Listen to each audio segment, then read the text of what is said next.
कर्नाटका की कांग्रेस सरकार ने मुसलमानों को 4% कोटे में आरक्षण दिया है और जिसके बाद से बवाल मचना शुरू हो गया है। बवाल तब और मचना शुरू हुआ जब कर्नाटका के deputy CM DK Shiv Kumar ने न्यूज़ 18 के कार्यक्रम में बयान दिया और उन्होंने कहा कि साफ तौर से उन्होंने कहा कि ये संविधान में बदलाव हो सकता है। इसको लेकर अब संसद में हंगामा है। इस पर जनता क्या सोचती है, सीनियर सिटीजन्स क्या सोचते हैं, क्या आरक्षण देना ठीक है या नहीं है, उसके लिए हम एक चाय की दुकान पर हैं जहाँ लोग चाय भी पी रहे हैं। बाबू जी से शुरुआत करते हैं। बाबू जी, ये चर्चा क्योंकि अब जोर पकड़ रही है और हंगामा भी बहुत हो रहा है कि कर्नाटका में 4% मुसलमानों को आरक्षण सरकार ने दे दिया, बिल पारित बता दिया, संसद में हंगामा। क्या कहेंगे आप इसको लेकर, कितना सही है? आरक्षण बिल्कुल नहीं होना चाहिए, बल्कि ये तो समय की मांग है। धीरे धीरे समय के साथ ये खत्म हो जाना चाहिए। ये ऑलरेडी कोड है समाज के लिए। अगर ये परंपरा चलती रही तो आने वाली पीढ़ियां त्रस्त हो जाएंगी। बिल्कुल। अच्छा, कई लोग भी कह रहे हैं, हालांकि विपक्ष बीजेपी इसको लेकर कह रही है कि भाई मुसलमानों को तो पहले से आरक्षण है, 4% और देने की क्या जरूरत है? हाँ, यही तो मेरा कहने का मतलब। अगर ये केवल एक जातिगत मामला बन जाएगा तो ये समाज के लिए बहुत समस्या की बात होगी। जब ऑलरेडी आरक्षण उनको प्रदान किया हुआ है तो कोटा विद इन कोटा ये एक और बड़ी समस्या हो जाएगी। आज कर्नाटक ने मांगा है, कल दूसरे राज्य भी मांगेंगे। इस आने वाले जो युवा पीढ़ी है उसके लिए एक बड़ी घातक समस्या बनेगी। बहुत सटीक बात कही सर।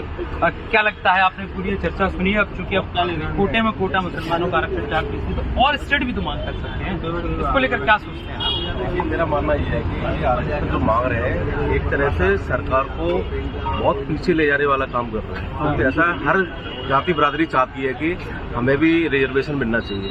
तो संविधान में जो ऑलरेडी जो पारित है, जो चला आ रहा है संविधान, मेरे हिसाब से वही रहना चाहिए, क्योंकि अम्बेडकर जी का ही कहना है कि मतलब जो संविधान बनाया है वो बहुत ही सटीक और मतलब आगे जो फ्यूचर प्लानिंग के हिसाब से बनाया गया है।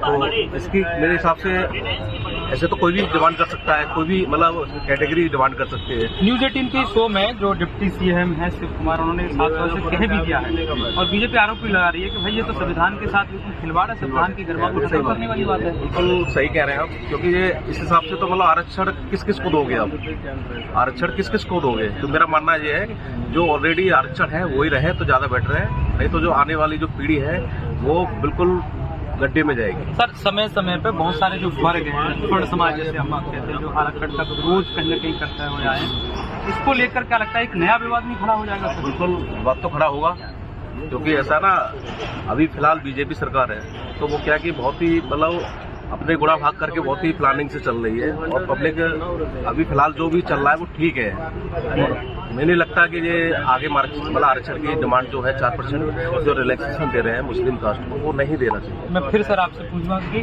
क्या लगता है कि नया विवाद भी जन्म ले जाएगा, क्योंकि बड़ा वर्ग आरक्षण खत्म करने के लिए? तो मैंने शुरू में कहा कि ये एक बहुत विचित्र समस्या है। ये केवल एक वर्ग के लिए नहीं होना चाहिए।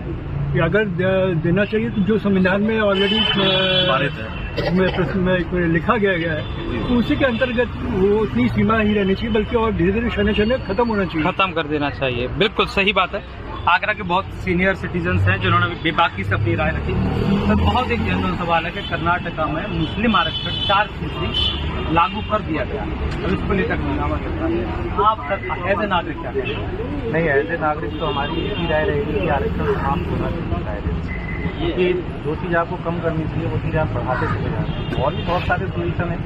आप किसी वर्ग को या वर्ग की चीज़ को फायदा देना चाहिए, और चीज़ें करिए, एजुकेशन उसकी फ्री ऑफ कॉस्ट करिए, उसको बुक्स भी प्रोवाइड कराइए, उसको और चीज़ें प्रोवाइड कराइए, रोजगार भी दे सकते हैं, रोजगार भी दे सकते हैं, और तमाम और सारे ऑप्शन है। उस पर कोई नहीं घूमना चाहता, सारी पार्टियां बस आरक्षण आरक्षण आरक्षण। कुछ पर्टिकुलर टाइम के लिए संविधान में आरक्षण दिया गया था, 25 दिया गया, लेकिन उसको खत्म होना चाहिए। आप उसी चीज़ को खींचते चले जा रहे हो।